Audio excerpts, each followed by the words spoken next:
Hi, everybody. Thank you so much for joining us. This is a very special evening. Ali Velshi is an amazing journalist, a fantastic guy, and has real Philadelphia connections. So he's happy to be here with us tonight. I just want to say thank you to Cal and Lucille Rudman of the Rudman Institute, who fund a lot of these events over the years, and the LeBeau College of Business. We're co-sponsoring this event with them tonight, and Dean Frank Linehan is here, as well as Dean Alan Sabinson of the Westfall College. So I'd just like to give a round of applause to them.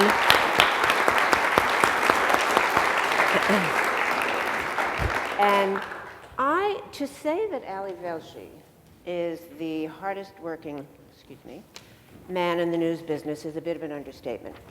I made a list. In the last 4 weeks, this is what Ali Velshi has done. Anchored World Business Today, Monday to Friday. Today he anchored it from here in a remote studio. Your Money, and that's on CNN International. Your Money, which is on CNN Domestic, Saturday and Sunday. Today, he started a 5-minute update on Your Money, Monday to Friday.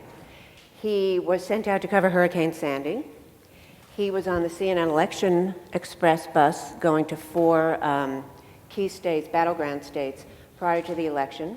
Was in the studio on election night doing coverage. Oh, and filled in for Christiane Amanpour on her show, dealing with the various crises in the Middle East. He does the Ali V podcast. He tweets like a crazy person. And he is able to make business, which to a person like me is a little difficult, completely understandable, yet speak to people with real business acumen. I want to welcome Ali Velshi to Drexel. Thank you, Karen. Thank you. Thank you. You can all hear? Good. It's an honor to be here with you. Karen and I go back many, many years where we were both, I'm still based in the New York Bureau of CNN, so we know each other from a long time ago, and it's kind to have you say those words. Oh, it's great. Well, now, one thing I wanted to do, the Election Express bus was a really wonderful idea that dates back, I guess, about 8 years at CNN. And it gets the reporters who are really locked into a studio most of the time, out and about, to actually see, hear, and discuss with the electorate what's on their minds. We have a clip of a little piece that was done to sort of set up the Election Express, and I'm hoping it's going to run correctly. Roll tape, roll digits.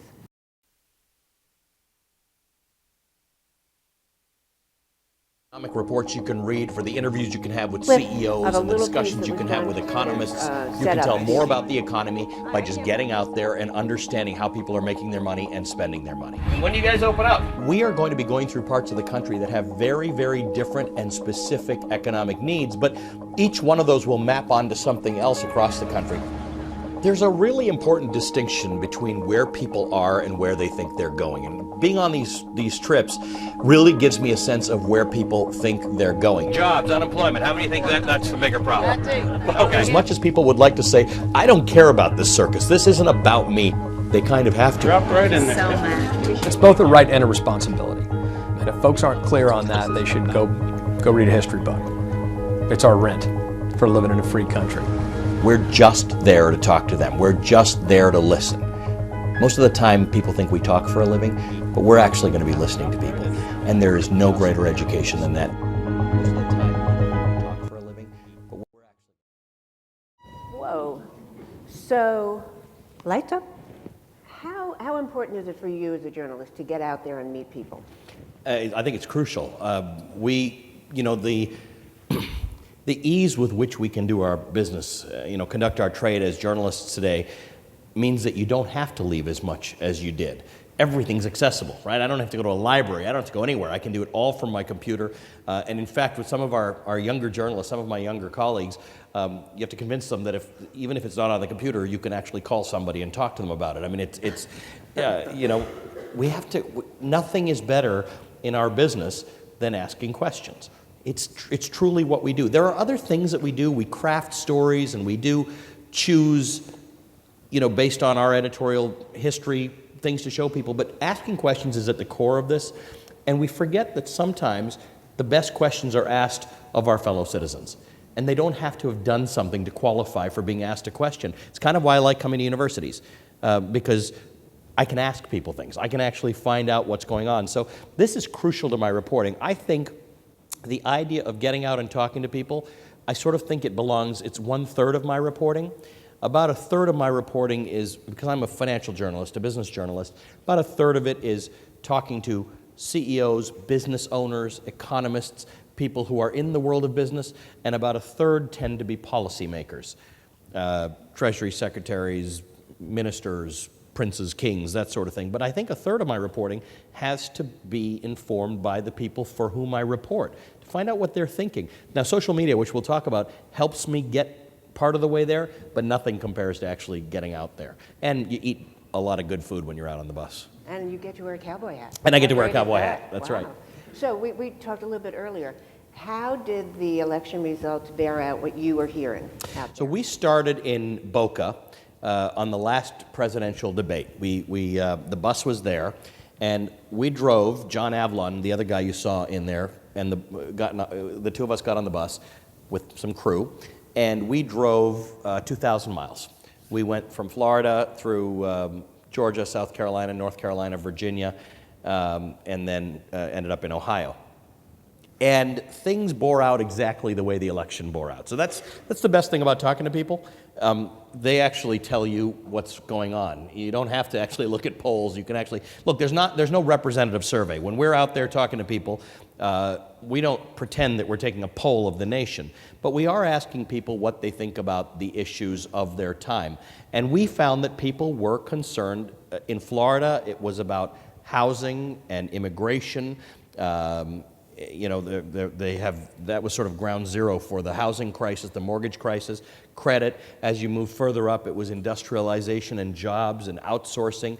As you got to Virginia, it was interesting because much of Virginia depends on government spending. So where everybody else was saying, well, we spend too much money and government needs to cut spending, there are all sorts of people in Virginia who are highly prosperous because of government spending. And then we went to Lexington, Virginia, which is a 3-college town for a little town. And this is a multi-college town, but we talked to students. And we got the perspective of students and what they think the future is going to look like. And then we got to Ohio, which the eastern part of Ohio has natural gas and fracking. So that's a big issue, the energy concerns.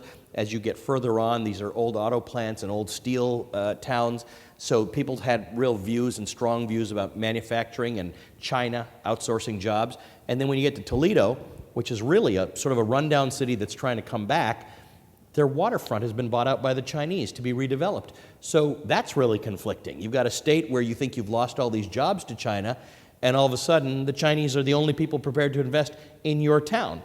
So all of these issues that are circulating around now, we saw playing out on that bus trip. Yeah, which is amazing. And we referred to social media before, Yep. and you have adopted social media pretty early on Yep. in broadcast journalism. And talk a little bit about how the different ways in which you use it. So I sort of exist largely on Facebook and Twitter and LinkedIn, and they all have different profiles, different reasons. So LinkedIn tends to have a slightly older audience, tends to be professional, people who are looking to network. You don't get as much of the updating and political discussion as you get on the other two. Facebook has a lot of great discussions that I sort of post something, and then you'll see people having a self-moderating discussion on it. And Twitter is probably my most direct interaction with people. I've got about 125,000 followers on Twitter and Facebook each. I don't know where I am on LinkedIn. I must find out. And I use these social media platforms for various reasons. Number one, to disseminate information. I get up earlier than most people, and as a result, I tweet very early in the morning, or I post on Facebook, mostly stories that we have worked on that we release first thing in the morning. So for a financially savvy audience, they like getting my updates on what's going on. Then I'll post specifically for my international show, which airs at 9 a.m., which is prime time in Asia, what I'm going to do on that show and some things that are of interest. But I also want feedback, and I want a few things. One is I want story ideas, things that we should cover, and people readily send that to me. Two is I gauge the reaction to whatever it is I've done on TV. I tell people when I'm going to be doing something. So I'm actually on TV in 15 minutes on AC 360. I taped it. But I'll immediately get reaction to what I said on TV. and again, you have to be careful about how you gauge that reaction. Sometimes I get a little carried away. I'll crawl up and cry underneath my desk. Other times I'll be elated and think I'm the best journalist there was. But you get a bit of a feel for what's going on out there. And in TV, as you know, it's hard to connect to your viewer and know what's happening. So I use it for a number of those purposes. But I really do use it as a dialogue. I really do engage with my followers and the people who subscribe to my page, and it does inform you. It makes you smarter. One of the dangers in the whole social media area is that it can become an echo chamber for inaccuracies. Yes. And you had a very moving piece that you did in response to something that happened when you finally weighed in on the controversy over the mosque that was being planned near Ground Zero. Why don't you tell us about that? Well, yeah. So I'm Muslim, but I'm also Canadian, and most people don't know that. And when people ask me, I tell them I'm Maltese because nobody knows anybody who's Maltese. But I actually have an interesting history. My ancestry is Indian. My parents moved to South Africa, and they were anti-apartheid activists, and then they had to leave, and they went to Kenya, where I was born, and then we moved to Canada. So I don't really, it's strange, I don't really have these overwhelmingly strong associations with any kind of identity, which is kind of why I like living here in America and why I like growing up in Canada, because you can be completely happy not having strong identifications, and where it suits you, you can start to identify. But I was an anchor of a daily news show when the mosque in New York became a big deal. And I really can't say that I would have identified with it in any particular way, except things started to get kind of hateful, like just nasty things were being said.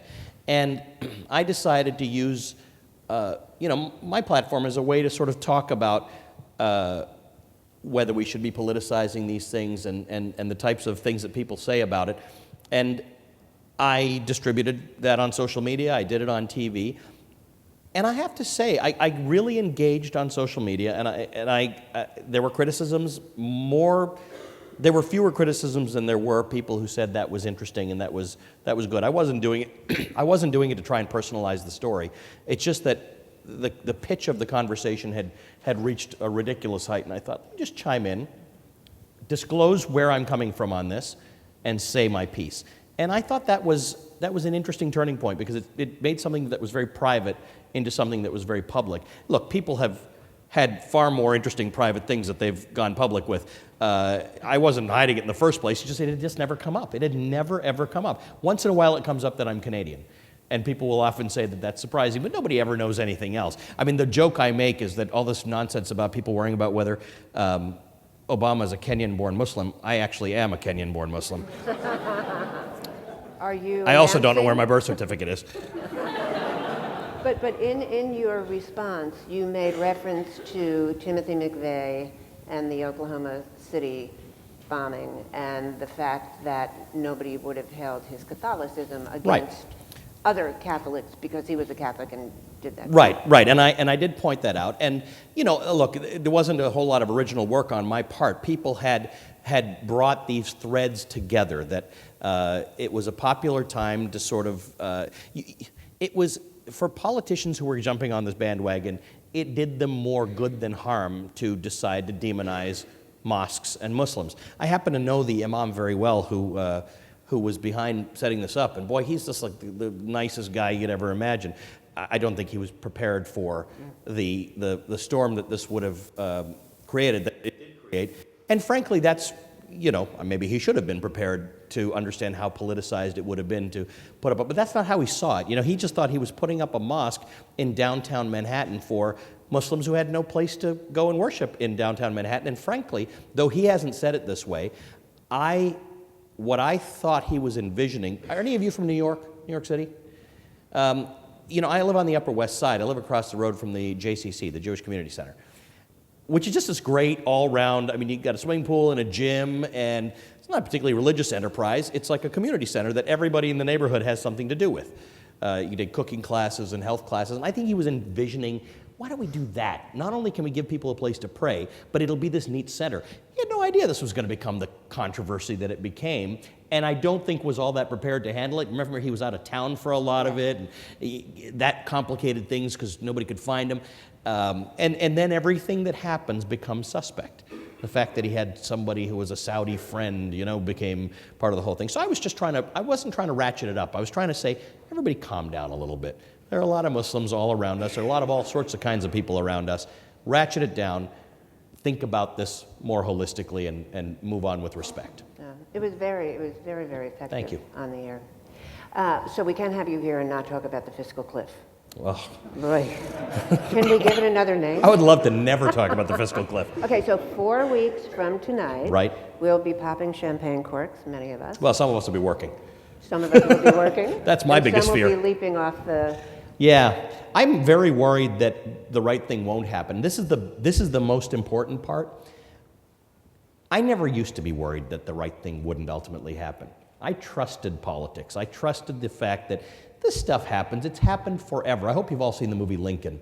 And if you haven't, please go see it. What it will tell you is that this stuff happens all the time, and it always has happened if you didn't think so. Yes, we are in a worse economic climate, political climate than we've been in a long time, but it has actually happened before. People have always felt that their side is right. But what happened in the debt ceiling debate, and this may not really figure very prominently for many of you, you're probably in school and it didn't really matter, but it will go down as a turning point in history when politicians really didn't come around to doing the right thing. They really did the wrong thing, and that's what gave birth to this fiscal cliff, because they couldn't make a deal. So they created this poison pill that says if by such and such a date we can't come to an agreement, these automatic cuts will happen, this sequestration, which as I describe on TV is a stupid name for a stupid thing. And it really, really is. I mean, what a dumb way of going about business. I mean, think about this in your own lives with your friends, or your girlfriends, your husbands or wives, where you're in an argument, in a disagreement, and you create some horrible circumstance that will automatically occur if you can't come to an agreement. Most of us conduct ourselves in a manner that says we will come to an agreement, and that there will be a compromise. And a compromise, by definition, requires everybody feeling like they lost a little something. And we've just decided we don't do that anymore. We're just not into that. We're not losing anything. Now, that's why I worry about this, because we actually did have an election, and a year ago I would have said that this election would have been based on employment and unemployment, which is the single most important economic matter to any of you. I'm sure there are some of you who are in school because you just think that's a nice thing to do and it's good exercise for your mind and it's an intellectual exercise, and all of that is good, but for most people they get an education because they understand that your chances of being employed gainfully are better. So the unemployment rate's about 8% officially in the country. If you have an undergraduate degree, it's 4%. If you have a specialized degree or a master's degree, it's 2%. And it doesn't get any better after that, so don't bother with the PhD. But it's a joke. But here's the thing. I would have thought employment was the biggest problem in this country, and I still believe it is. This election ended up being about taxes. And for better or worse, roughly 2/3 of the country agreed with what Barack Obama put forward. Well, that means a third didn't. That's important, and that's not to be discounted. I mean, as we've learned in the election campaign, you don't govern for those who vote for you. You govern for everybody. But the bottom line is it was about as close to a referendum as one gets. And everybody is about as dug in as they were the day before the election and 6 months before the election. I really do worry that we have lost the art of compromise, and that campaigning and the way we finance campaigns has ruined the ability for people who don't share the view of another to come together. And I worry that we forget that this country was based on pluralism, where you not only have to live with people who don't share your views or your religious beliefs, you actually have to interact with them. Your children might marry them, you might marry them, and this is good, that this is actually good for society. It's why universities are so good, right? Because you're not all alike, and you get to argue. You get to go to the pub and argue, you get to do it in class. That's actually the good part about life. The whole concept is not to decide that you don't do this with people. So I'm not as worried about the economics of this fiscal cliff. We can figure this out. I'm very worried that some of the people in Washington cannot be trusted to, in the end, do the right thing. And that's what worries me. I just hope we don't take this brinksmanship business too far, because it really does cost jobs and it costs people their livelihood. So I'm hopeful, but I'm worried. And one of the things, if you watch Ali's show, is you will take these people on regardless of what Absolutely. party they're on or where, Right. from where they're coming. One example of taking somebody on, we're going to run another clip now of an exchange, and I'll set it up a little bit, that you had on Anderson Cooper's show with Jack Welch. Right. If many of you remember, Jack Welch tweeted something after the September unemployment numbers that Correct. had gone down. That's correct. The unemployment rate had gone down. Gone down. And he implied that the Chicago guys, which meant Obama's campaign, Obama had just performed very poorly at the debate, if you recall, the first debate. And his tweet was that they can't debate, so they cook the books. Right, the Chicago boys. The Chicago boys. Cooking the books, implying that someone had fiddled with the unemployment rate and made it go lower when it should have been higher. So, Chip, if we can roll, and before we get to this clip, you would establish that Jack Welch was one of the finest CEOs, and you would always respect Right. Jack him. Welch, for those of you who don't know, was the longtime CEO of General Motors, probably one of the most successful, General Electric. That was a test. I was told to do that. General Electric, thank you. And probably one of the most widely respected CEOs in American history. The wages and income. That's what touches people. But to say something like this is like Donald Trump saying that President Obama is not an American citizen without any proof. You are Jack Welch. Jack, you got to take this opportunity while everybody is listening to you to actually say, yes, Anderson, I'm taking that tweet back. I'm going to send a new tweet to say I was exaggerating. There are problems. BLS maybe should look into it. But to actually throw out an accusation, that's like asking the government, how often do you beat your wife? I should have had a question mark, Allie, at the back of it. Let's face it, okay? But the facts are, Allie, no matter how you want to look at this, we had 25 economists polled before this number came out. The average number they expected was about 115,000. Not one of them had a number below. Respectfully, but challenge him on what he had said.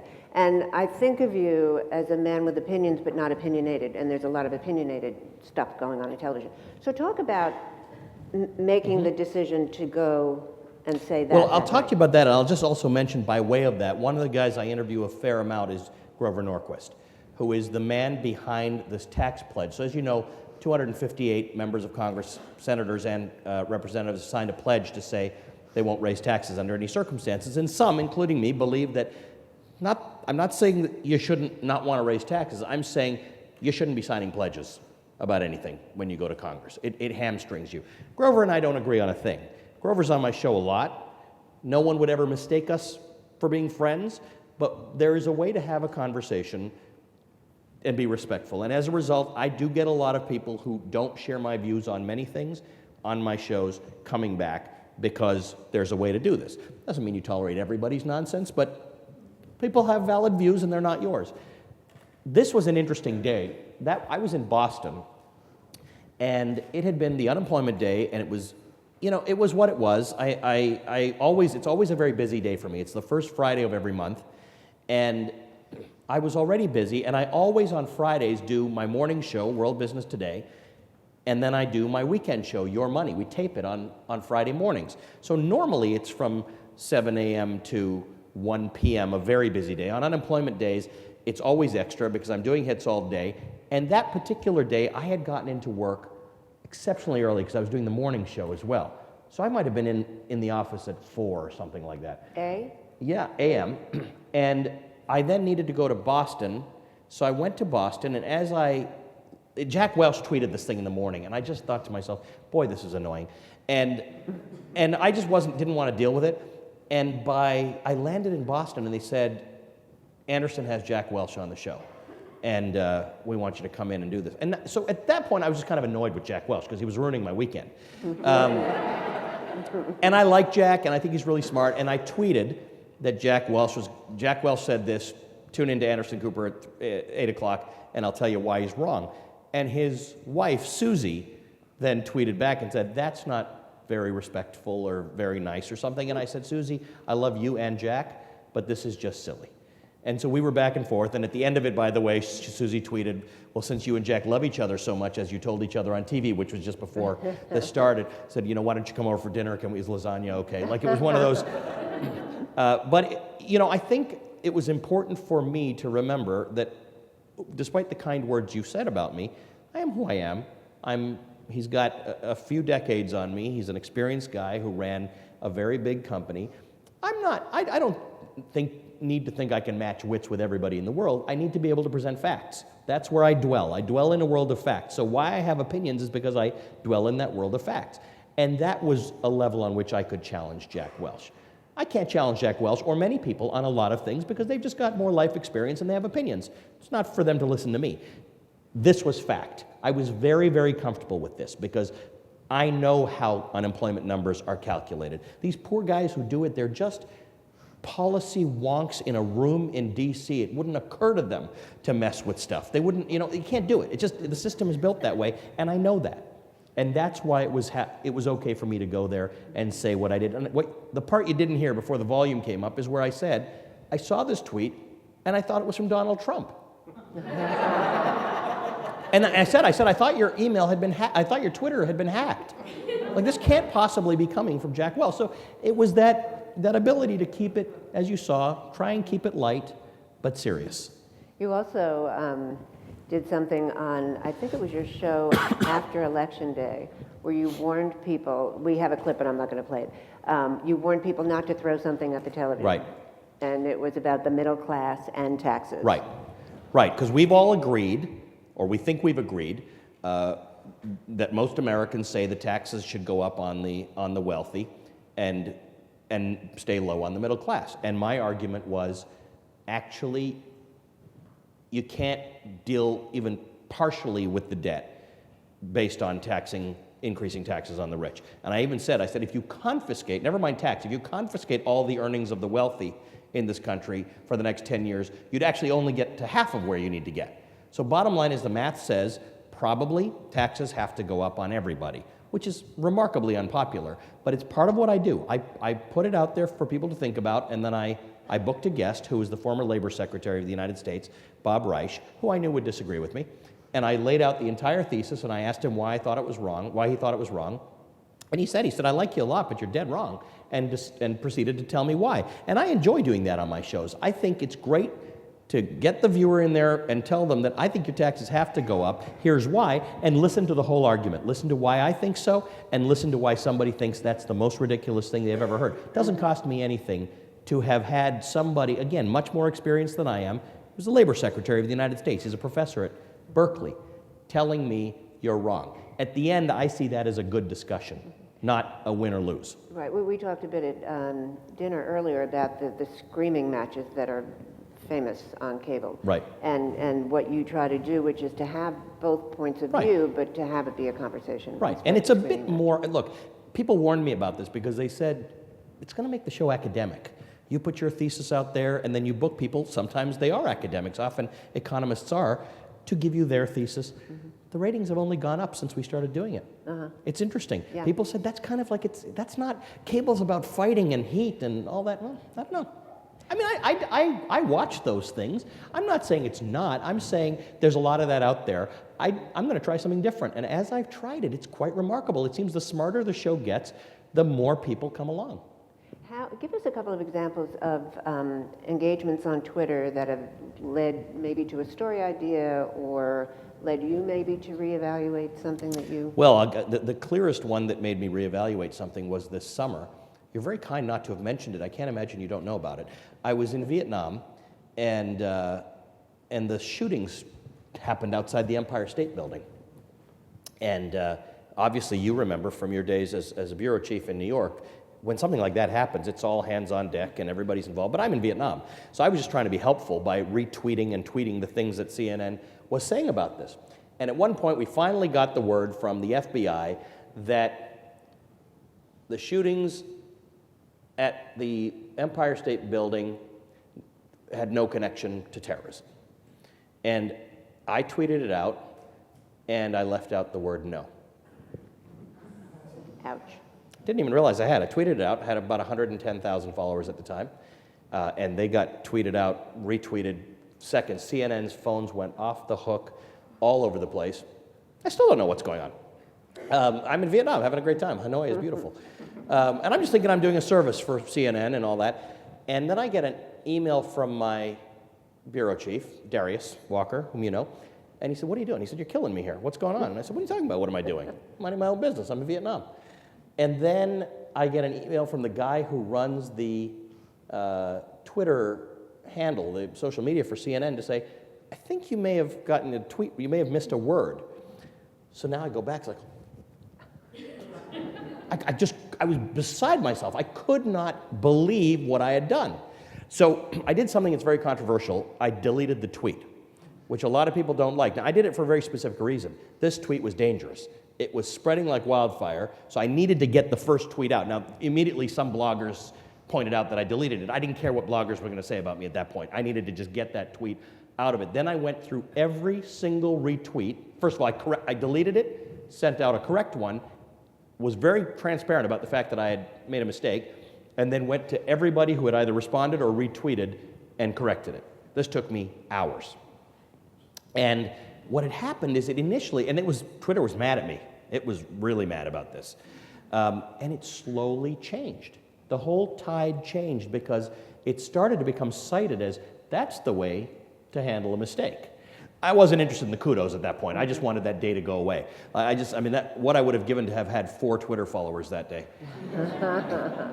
And finally we did, and CNN PR was sort of tracking it and had said to me, we're monitoring this, but it sounds like everything's going the way it needs to be. And I was very frank with CNN, and I said, do what you got to do. I mean, this is my fault. This isn't CNN's fault. I don't need anybody.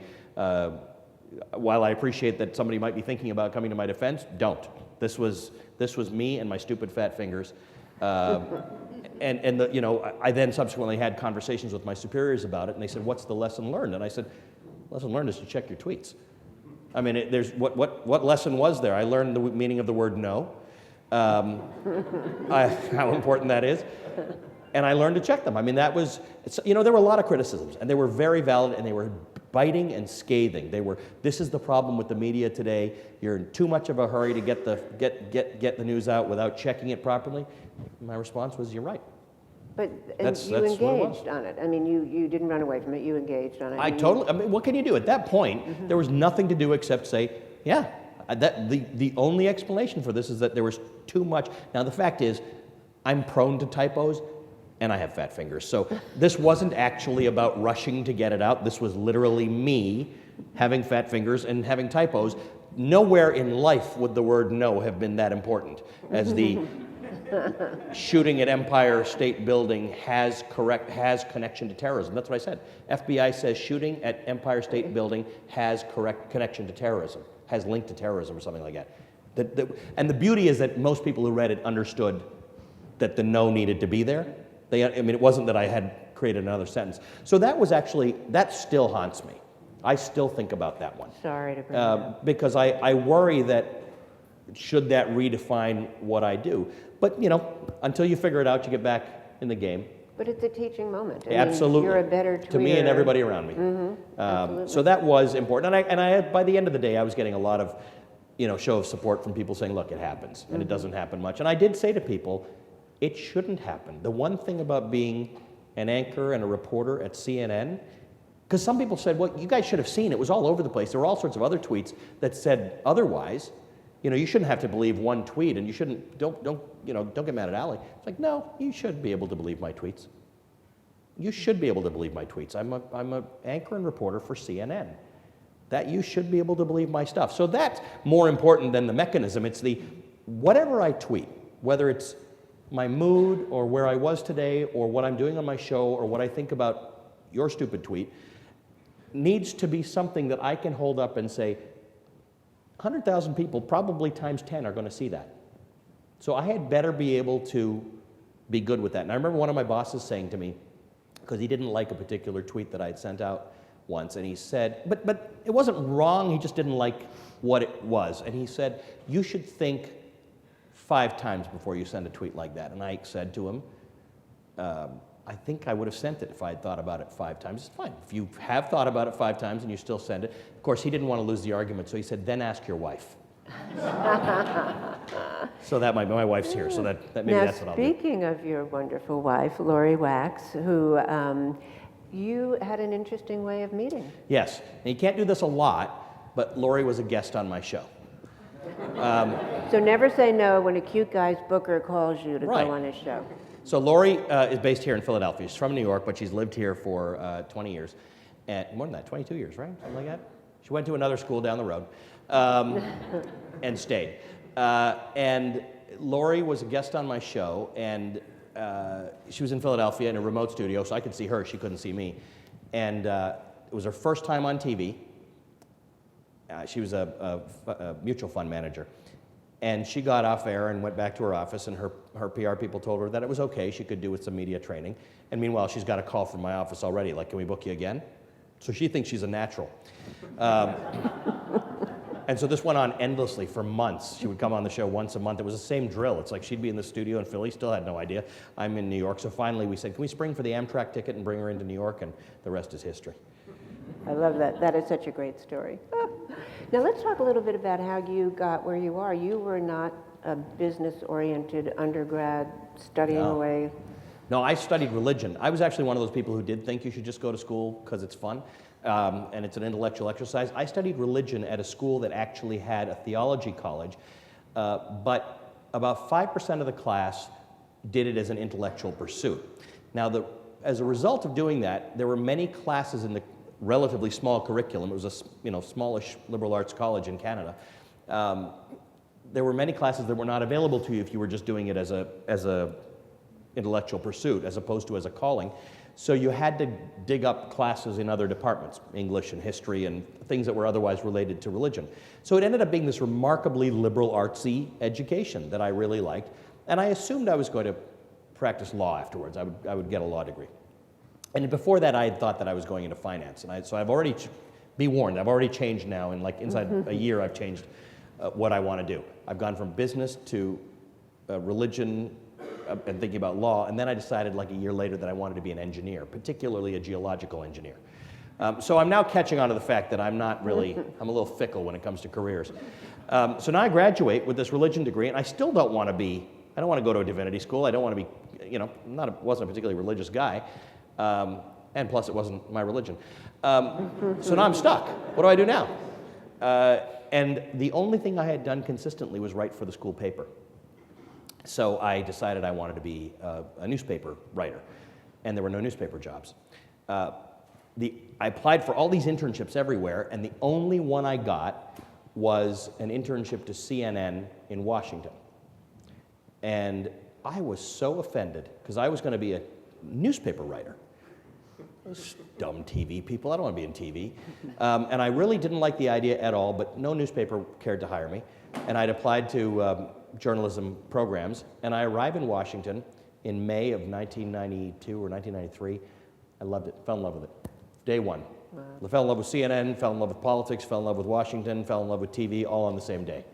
And decided that's where I went. And I had a 10-year interval between that internship and when we met, when I worked at CNN, and it seemed that my entire career for that 10 years ensuing was about getting to CNN. Interesting. So working at CNN is like a big dream for me. I've been there 12 years. I spent 10 years before that wanting to get there. Yeah. And for all its frustrations, and anywhere you work is going to have frustrations, I still get up in the morning and think, that's kind of living the dream. That is great. Yeah. Listen, I would love for folks to be able to ask Allie questions, and I think we have microphone holders. Okay, here we go. So, fire away. Somebody right there in the back corner.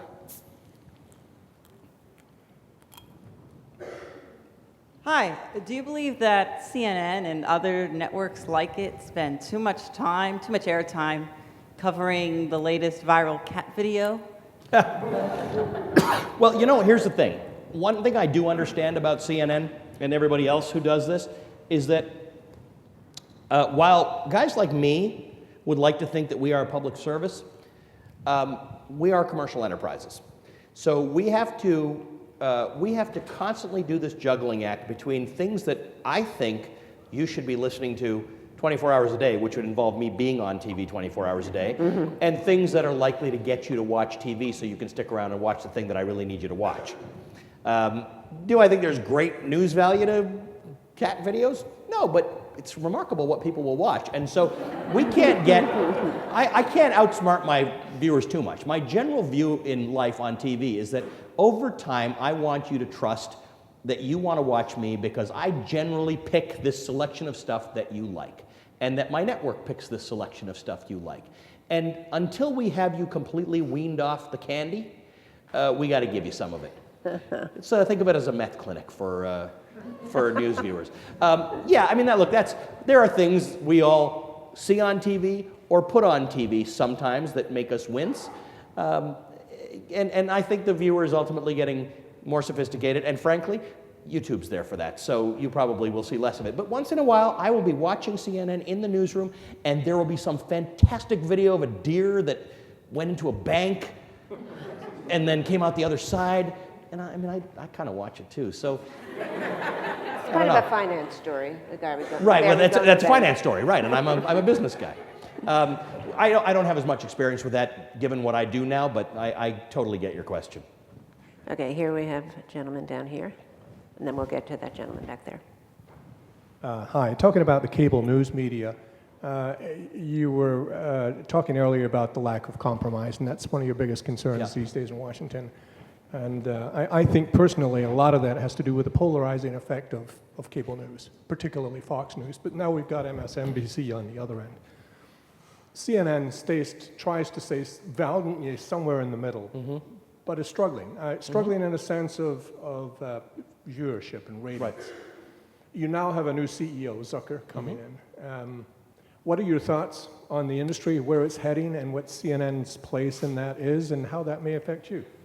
Boy, we could have to book a whole nother night to talk about all that.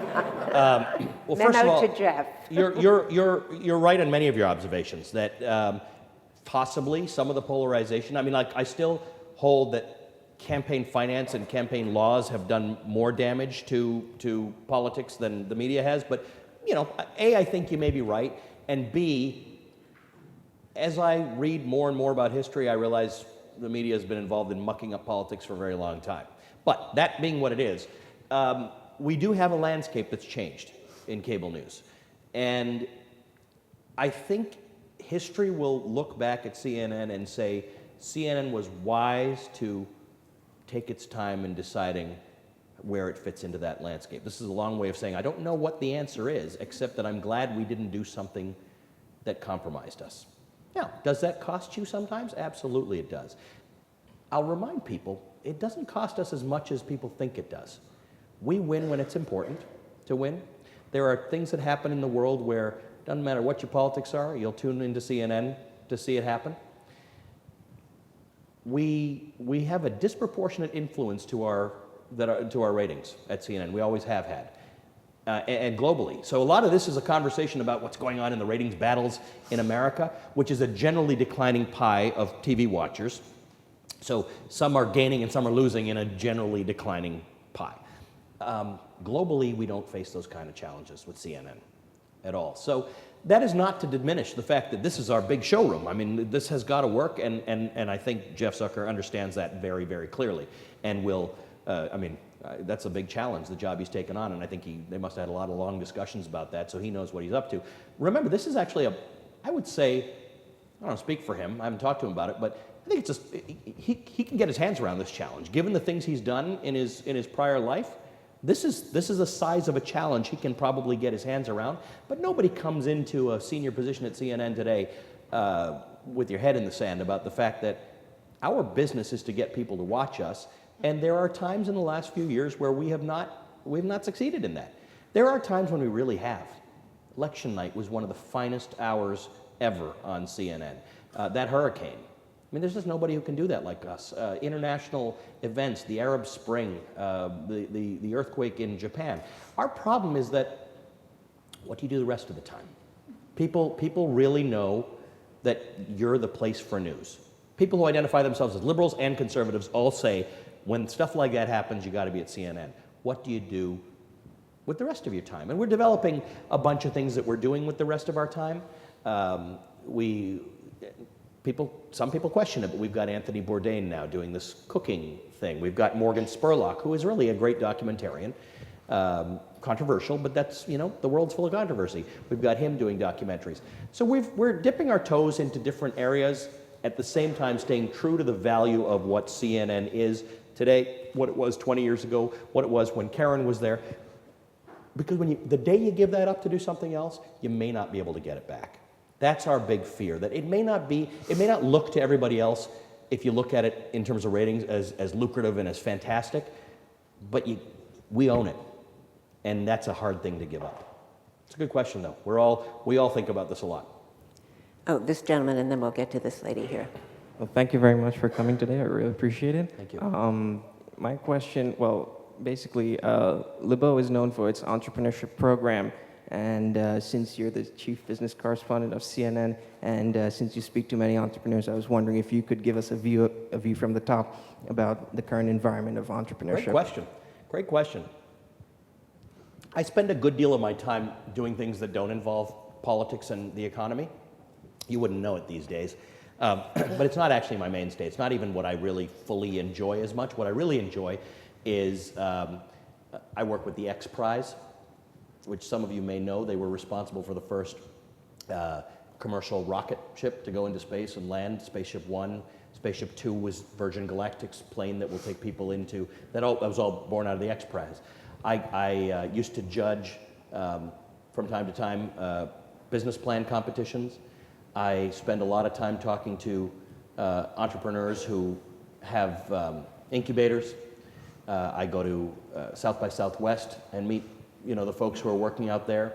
I write columns about how I'm an engineer wannabe and how excited I am about the fact that engineers will run the world. I'm fascinated by the world of entrepreneurship and innovation. And when I go and talk to these people, they don't talk to me about the same stuff. They don't talk about the fiscal cliff. I don't even know if they know there's a fiscal cliff. They think of problems as something to be solved.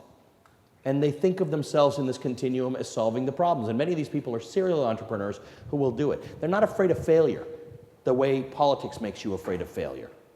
That's where the future lies. In fact, I've just finished a column that'll be published in January in Money Magazine. I write a monthly column where it's not entirely related to what you're saying, but what I've written about is that once the fog of this nonsense in Washington clears, the road for America is quite bright.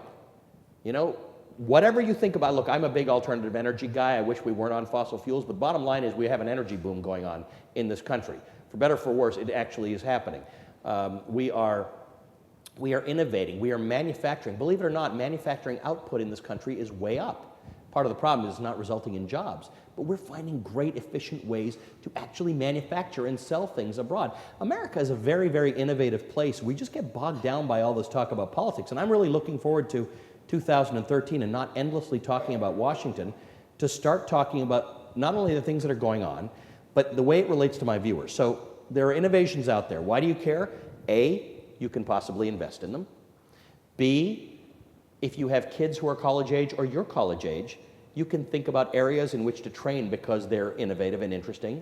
C, there are pockets of the country where these things are happening. You could move there. If you're looking for a new start, America's mobility. You just hitch a U-Haul and take off.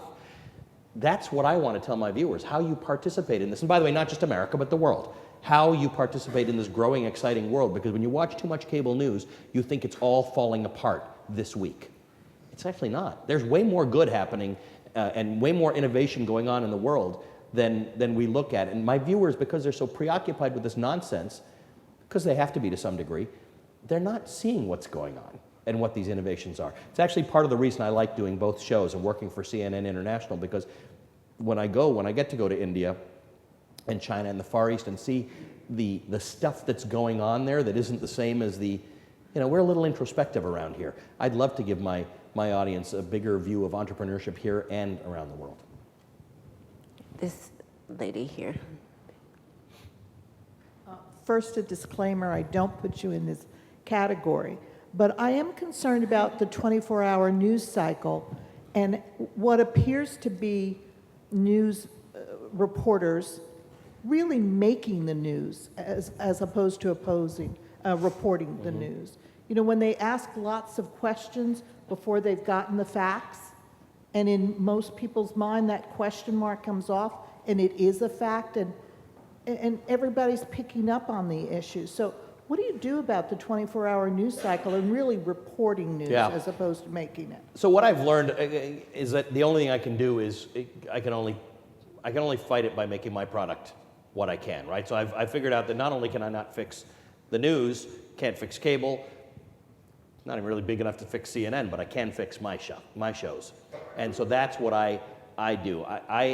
The best part about CNN is that there are teams of people who work on different shows who would like to compete with each other for being the most representative of what CNN is. It's why I fill in for Christiane's show. I mean, I grew up watching Christiane. I think she's one of the finest journalists in the world. To think that I can anchor her show when she's not there is kind of weird. I have Fareed Zakaria on my show very often. I have John King on my show very often, and I was on his show tonight. He was actually anchoring AC 360 that I'm on right now. You're fabulous. Thank you.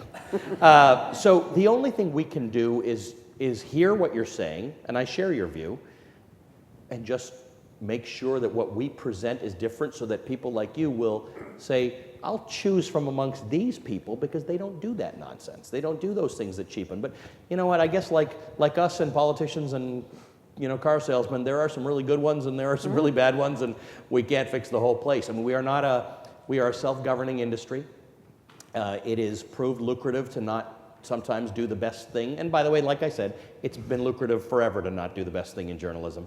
So we can only decide that the brand that we work for, our own brands, and the profession, the calling that we're in is noble enough that we should try and do the right thing. And some days it's going to be hot and sexy, and some days it's not, but it's got to live up to a particular bar, and that is making my viewer better informed, making them smarter, adding to their financial, physical, medical security, giving them better political decisions. The best we can do is try and do a really good job for you and have you choose me over somebody else. Speaking to this, we were walking over before, and Congressman Boehner had put forward a sort of counter-proposal on the fiscal situation. And I asked Allie, I said, have you tweeted that? Is that? And you haven't read it, and Nope. That's what you said. You're not going to get out there I in said I'm front not of going to something. tweet it. I'm not going to put out something in 140 characters that I can't speak to possibly. Probably. I want to read it. I want to be informed. If you're going to put stuff out there, know what you're talking about. Now, I will tell you, there are moments when I probably don't know as much as I should, and I'm trying to make those moments a very tiny percentage of the time that I'm on air, because I'm human and we do a lot of live stuff. But when you can make the choice of not talking out of your nostrils or your elbows, you should. And so that was a perfect example. I'm mired in this. Boy, you would think some of my viewers would expect me to tweet on this, but I have not had the chance to look at it properly, so we're not tweeting until I actually do have a chance to look at it properly. Here. I just want to say I admire your work. Thank you. And I want to ask, how did you develop your expertise over the years? And then how do you stay cutting edge and ahead of all your viewers? Right, thank you. It's a good question.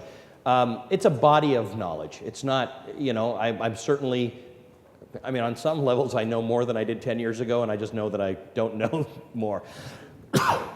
During the financial crisis, my wife really is a financial expert, and I used to call her because we'd be called upon quickly to report on things, and I'd say, I hardly know how to pronounce these names. Like, I certainly don't know what this is.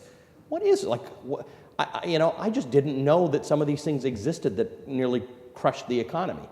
So till you have to report on these things, the beauty about being a reporter is you really have to get very smart about things quickly. But the first time you report on it, you're not going to be nearly as smart, and the one thing about CNN is a lot of ice time. You really do get to report on things enough that now I'm an expert on a bunch of things just because I've been around long enough. But it's a body of knowledge. So on a daily basis, with the exception of the financial crisis, which really did introduce brand new material to me on a daily basis for about 3 weeks, with the exception of that, none of it's brand new.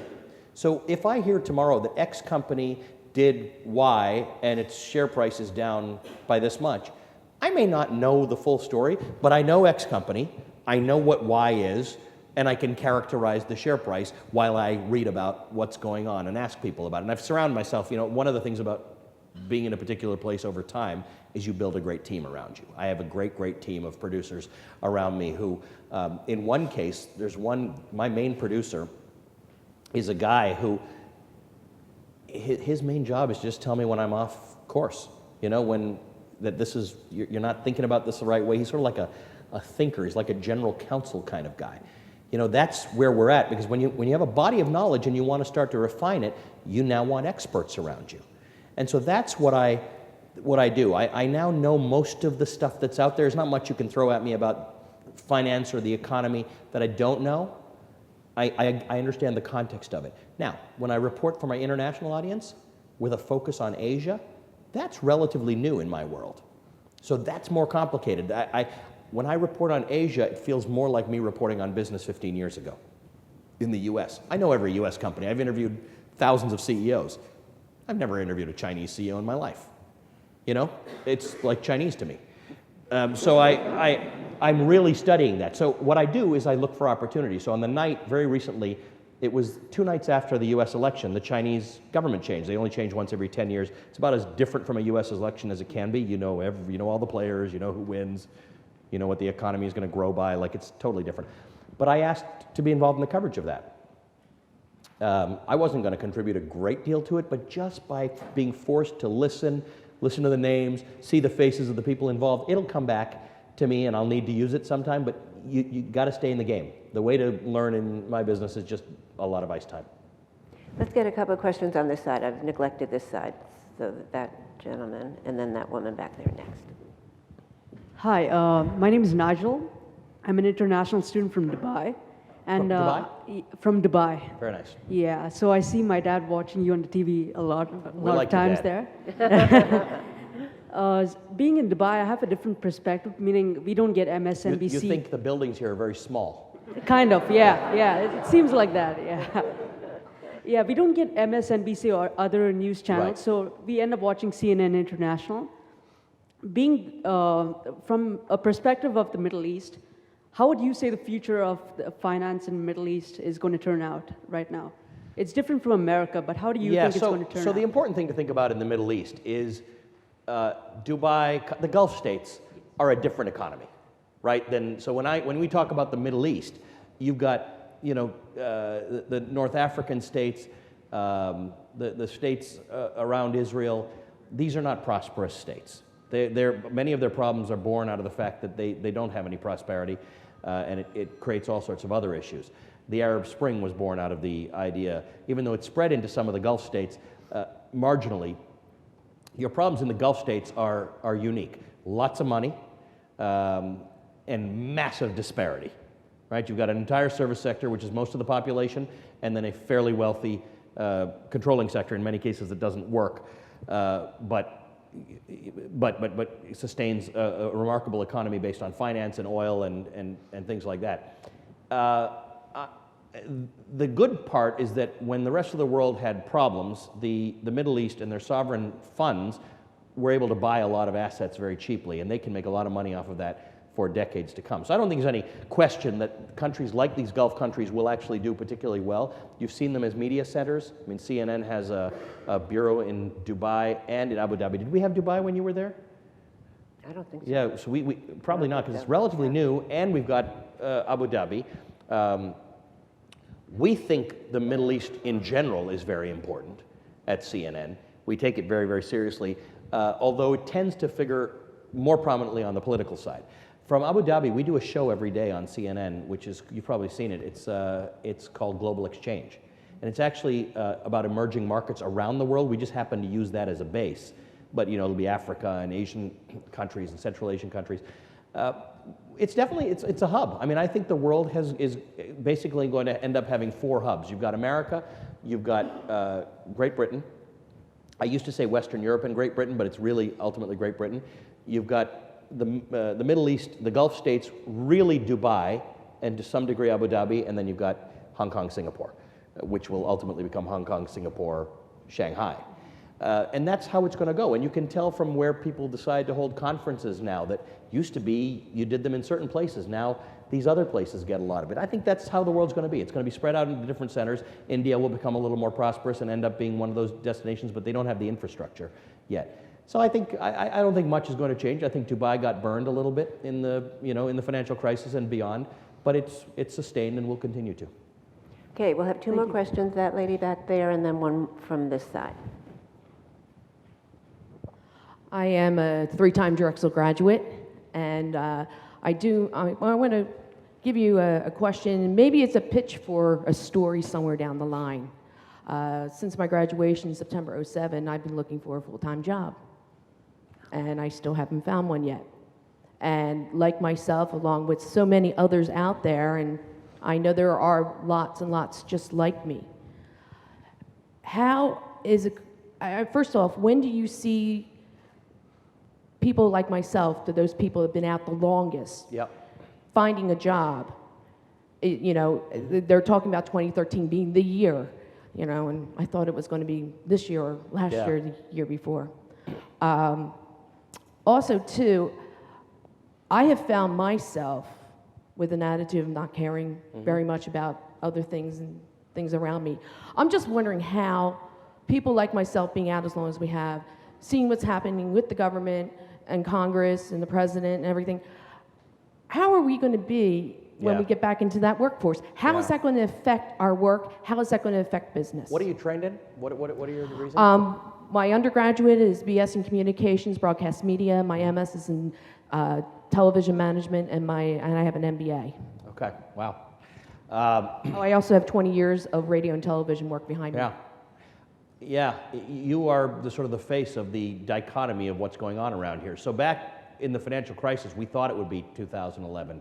That was the projection, that that would be the year when things got better. And by the way, it's been pushed out now to probably 2015.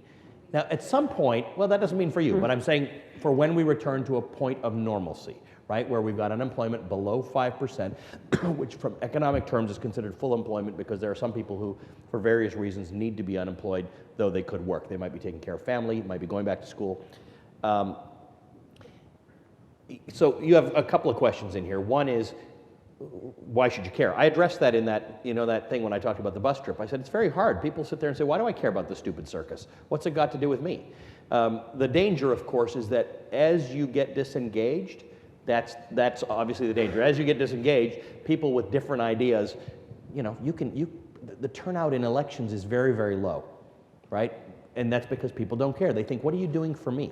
So Philadelphia, for instance, has a remarkably low voter turnout rate, unless there's some reason why people are going out to vote. But people don't vote in cities because they tend to think that their life is not connected to elected people. The problem is elected people still make decisions that affect you. And so elected people could make a decision on January 1st and January 2nd about this sequester and the fiscal cliff, which could make things better or worse for you.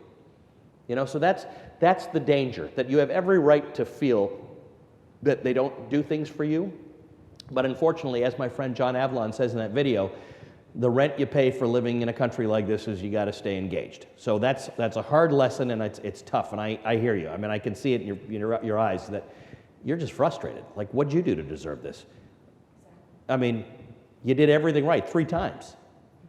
Why? And this is my argument. When people tell me, I hear from people. I hear about unemployed people not wanting to work, and I explain to them that there are 3 million available jobs in the United States, and there are 16 million, officially 16 million unemployed people. There probably are more.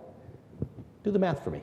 How do we, even if we got the right 3 million into the job, and that's part of a problem, we've got a mismatch on training, but even if we got them into the job, you still have 13 more million like you. Where do I go with this?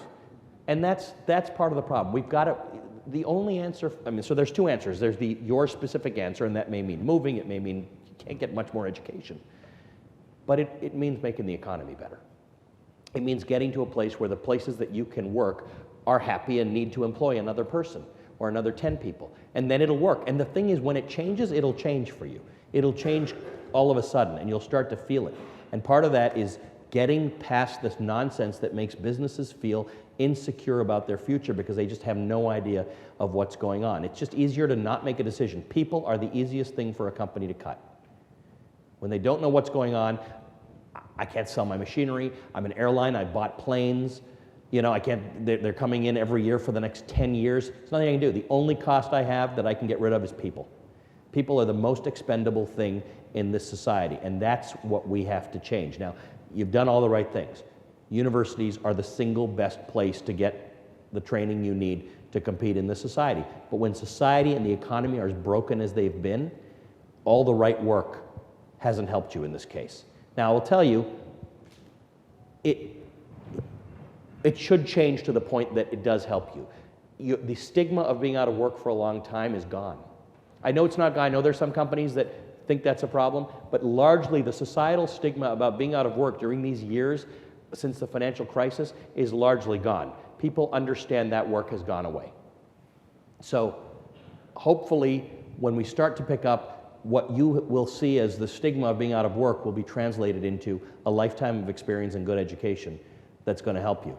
But I know that these sound like empty promises in a ridiculous economy, and I'm glad you've put a face to the story that I keep telling people, that this is really broken. When there are 16 million unemployed people and 3 million available jobs, please stop telling me about people who don't want to work. When you got more jobs than you have people, then we can have the conversation about whether people are doing the right thing. When you have 16 million people unemployed and 3 million jobs, we have some work to do. So I wish you good luck, and please come and see me after this, because I'd like to get your story. And that man up there, I'm sorry, has had his hand up for quite a long time. We'll have that be our last question. Yes, I wanted to know when you thought the world would move into a one world currency, an electronic currency. It seems to me to be the next logical step, actually. Well, yeah, it's an interesting question, because on one hand it sounds conspiratorial. On the other hand, it's kind of happening. So in other words, it may not supplant any actual currency. It may just be, more money moves around virtually than moves around physically. It's a fact, right? Physical movement of money is a very complicated and cumbersome thing that nobody does anymore. I was watching Homeland with my wife the other day. I'm like 18 episodes behind. And so I'm on episode 3. Has anybody seen Homeland? Anybody watch Homeland? All right. So don't spoil it for me. But in episode 3, they steal that poor woman's necklace and cash it out and buy a house. And I said to my wife, it just ruined the thing for me, because I thought, nobody buys a house for cash. You can't actually buy, it's not no mortgage, it's physical actual cash. I don't know, I think it's just going that way. I was just talking to the CEO of a company that moves most of the cash around from retailers and banks. They are the Garda. You probably have seen their trucks. And he was explaining to me that the movements of money between banks are all done in his warehouses in every city. So they just move 25 million from that pile, which is Chase, to that pile, which is Wells Fargo, and then they move 30 million from that pile, which is Citigroup, to that. That's the money. He says he moves billions and billions of dollars a day in his warehouse. It never goes, the money never leaves. So I think we're fast approaching the point that it needs to be like the gold standard. There actually needs to be money somewhere to back up all the stuff that's going on. But I heard from another banker the other day who said their biggest worry is that there can be all this movement of money, trillions of dollars on a given day, and if anything went wrong, no one would notice it for hours. And that's the problem. That would be the only thing holding it back. We may not be fully secure enough yet. The software companies will tell you that we are, but we may not be fully secure enough for it, but it's probably not far away. We can continue this conversation out in the reception in the room adjacent to this. And before we close, and before I give my official thank you to Allie, I just want to recognize Cal and Lucille Redmond, who are now with us here, and thank them for their support for these events.